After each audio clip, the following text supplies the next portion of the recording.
أكلة ليها أصل.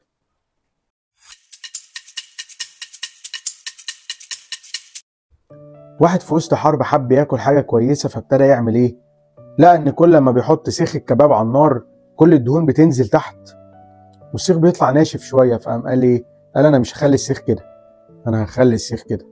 وابتدى يحط شاورما، يحط لحمة ويحط دهون علشان الدهون دي تنزل على اللحمة، يحط دهون عشان دهون، ويحط طبقة لحمة وطبقة دهون وطبقة لحمة وطبقة دهون وطبقة لحمة وطبقة دهون، لغاية لما ايه؟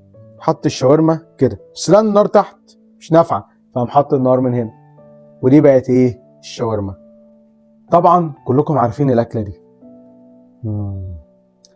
مع شويه توميه بقى، مع خيار مخلل، طماطم كده مشويه. يا جماعه النهارده هنتكلم عن الاكله اللي لو قدمتها لحد وهو زعلان هيتصالح مع نفسه ومع العالم. بجد حرفيا هيتصالح مع كل الناس. لو قدمتها لواحد واكل ورثك هيتصالح معاك. الشاورما. الشاورما هي كمان اصلها تركي، وكانوا بيسموها شاورما، يعني بتدور بتلف.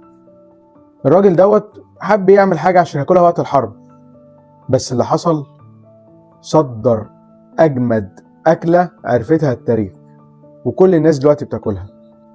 ومن تركيا راحت على الشام، ومن الشام راحت على العالم، ومن العالم رجعت مصر. والمصريين قالوا بقى استنى ثانية واحدة، احنا هنظبط كل حاجة. والسيخ المتواضع ده بقى سيخ شاورما.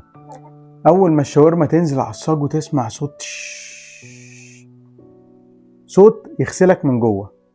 العثمانيين عملوها سادة، الشام حطوا تومية، احنا بقى خد عندك حطينا طحينة، حطينا بصل، حطينا طماطم، حطينا بقدونس، حطينا بطاطس، حطينا سلطة، حطينا مخلل، حطينا. احنا بنحط اي حاجة في اي حتة والسندوتش يطلع 3 كيلو، مش مهم، ما يهمكش، اهم حاجة ما تبقاش عامل دايت.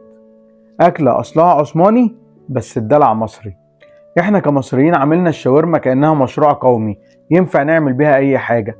عايز اي حاجة تنجح في حياتك حط فيها شاورما على طول.